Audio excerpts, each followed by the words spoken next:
앞에 영상에서 보셨던 히비스커스를 가지고 다른 음료를 만들어 보려고 해요. 실제 매장을 운영하다 보면 하나의 재료를 사용했는데 이 재료를 하나 음료로만 활용하게 되면 되게 아쉽거든요. 재고 관리에도 우리가 신경 써야 될 부분도 있고 이게 메뉴가 계속 순화가 돼야 되는데 그게 되지 않았을 경우에는 아무래도 이게 버려지는 경우가 많습니다. 그래서 분명히 내가 베이스 액 혹은 베이스 티 혹은 베이스 재료를 하나를 구매를 했을 때 이걸 어떻게 활용하면 좋을까라는 생각을 할 수밖에 없어요. 저 역시도 마찬가지입니다. 분명히 히비스커스라는 좋은 재료를 가지고 베이스 티를 만들었는데 이게 아무래도 유통기한적으로도 내가 티를 하루 우려놓게 되면 거의 하루 내지 이틀이면은 소진하거나 아니면 버려줘야 되는 게 맞아요. 그랬을 때는 내가 히비스커스 티를 우렸으니까 어떻게 다른 메뉴로 활용하면 좋을까라는 생각을 하는 거죠.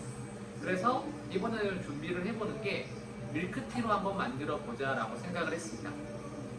사실 밀크티 하면 여러분께서 많이 아시는 방법으로는 냉침하는 과정이 있습니다. 첫 번째 티를 선택하시고 두 번째 당을 선택하신 다음에 설탕이나 혹은 비정제 사탕수수당 이런 것들을 넣어주시고 우유를 넣어서 24시간 혹은 짧게 12시간 정도 냉침해서 사용하는 방법들이 있죠. 근데 우리가 매번 냉침할 수는 없을 거예요. 왜 내가 사용하는 베이스 액이 있는데 얘를 또 우유와 섞어서 냉침하는 과정이 다소 어려울 수도 있고 유통기한적인 부분도 걸릴 수 있죠.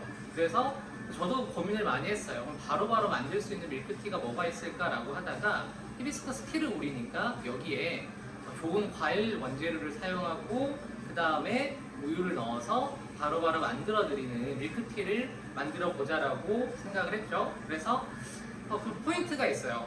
맛도 있어야 되는데 색감도 좋아야 돼, 그리고 제조 과정이 편리해야 돼 라는 세 가지 포인트를 가지고 저도 고민을 좀 하다가 선택했던 게 히비스커스와 복숭아, 피치, 그리고 우유를 선택한 히비스커스, 피치 밀크티입니다. 자, 그러면 재료가 어떤 게 들어가느냐 재료 설명을 해드릴게요. 우리가 앞에 만들었던 이 히비스커스 티 미리 계량을 좀 해놨습니다. 120ml 정도. 내가 히비스커스의 향을 좀 더 살리겠다라고 하면 한 150ml 정도 사용하시면 좋아요. 근데 제가 200ml까지 사용을 하지 않는 이유가 물론 잔의 사이즈에 대한 차이도 있겠지만 우유와 과일이 들어가고 섞여서 희석이 돼야 되는데 티 맛이 너무 강하게 되면 우리가 먹기 부담스러워요. 특히 히비스커스는 호불호가 갈려요. 남자분들께서는 이 신맛을 싫어하시게 되면 히비스커스를 좋아하지 않지만 또 히비스커스의 그런 산미를 좋아하시는 분들은 정말 애용하시거든요. 근데 우리가 카페에서 활용하려면 그 누구나 쉽게 편리하게 맛볼 수 있는 음료여야 돼요. 그래서 히비스커스의 농도도 너무 진하게 우리지 마시고 평이하게 보통 농도로 만들어 주신 다음에 저는 이제 한 120ml 정도 사용을 했어요. 자, 여기에 제가 준비한 거는 피치입니다. 제가 잘 보이게 보여드릴게요. 자, 보이시면 저번에 제가 카메라를 못 찾아가지고 그죠? 실제 제가 지금 사용하고 있는 거는 GNL 푸드라는 회사의 앤드로스에서 과일 원료를 유통하고 있는데 여기 그 리플잼이에요. 실제 이 리플잼을 보시게 되면 과즙이 보이시나요? 선택을 해야 됐었어요. 우리가 밀크티인데 그냥 음료로만 요즘에는 마시는 거 별로 안 좋아하시거든요. 별로 마시는 걸 좋아하지 않기 때문에 기왕이면 식감도 좀 있어야 되고 당도도 있어야 돼. 그런데 그게 인공적인 과일이 아니라 정말 자연 원재료에 가까운 재료면 좋겠다라고 생각을 하게 되는 거죠. 그래서 선택하게 된 게 이런 과일 원재료의 피치입니다. 퓨레는 아니에요. 오해를 많이 하시는데 지금 퓨레는 아니고요. 리플잼이라는 거고 우리가 또 생각하시는 되게 꾸덕꾸덕한 잼이 아니라 물성이 좀 높아서 우리가 다른 메뉴로 활용할 때 물이 들어가는 메뉴, 예를 들어서 라떼 혹은 에이드 이런 스무디 이런 쪽에 잘 활용하기 좋은 리플잼입니다. 사실 원래 이거 베이킹 재료예요. 베이킹 재료로도 많이 사용되는 거예요. 스콘에 발라 먹거나 혹은 필링에 많이 사용되는 재료인데 저는 음료로 좀 풀었어요. 그 다음에 제가 이 시럽을 살짝 넣을 거예요.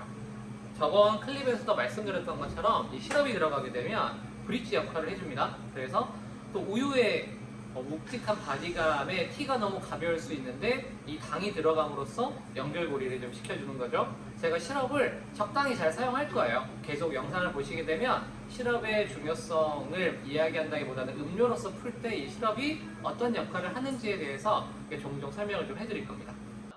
저번처럼 그렇게 어렵지 않아요. 자, 저는 계속 16온즈, 저희 매장에서 사용하고 있는 이 16온즈 잔을 사용할 거고요. 여기 얼음은 약 한 컵.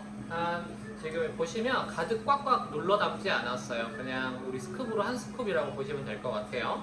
자, 한 스쿱을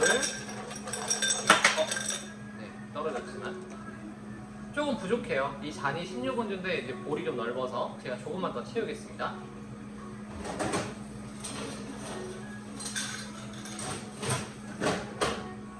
실제 매장에서 사용하는 잔이라고 하면 한 70에서 80% 정도 채워주시면 돼요.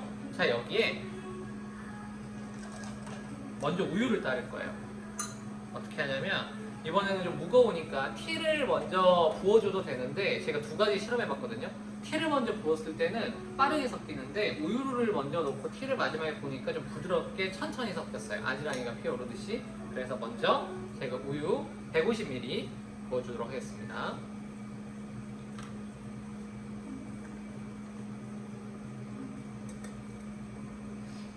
우유 이렇게 150ml 얼음이 들어가서 좀 더 많이 채워져 있어요. 자, 여기에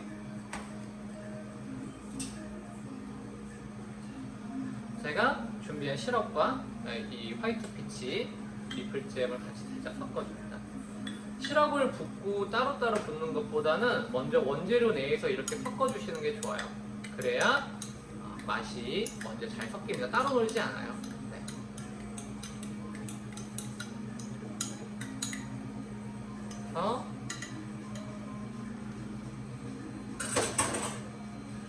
이 친구들을 자연스럽게 이 상태만 봐도 색감이 예쁘죠?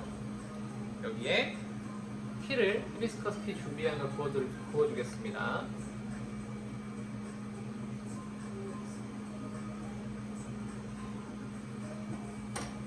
어떠신가요? 히비스커스 피치 밀크티입니다. 네.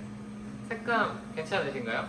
네, 이렇게 만들어 주시면 실제 나갈 때는 잘 저어두세요 라고 하면 돼요.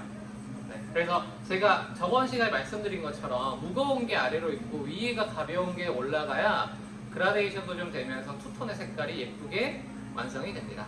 네, 지금 이렇게 히비스커스 피치 밀크티를 완성했습니다.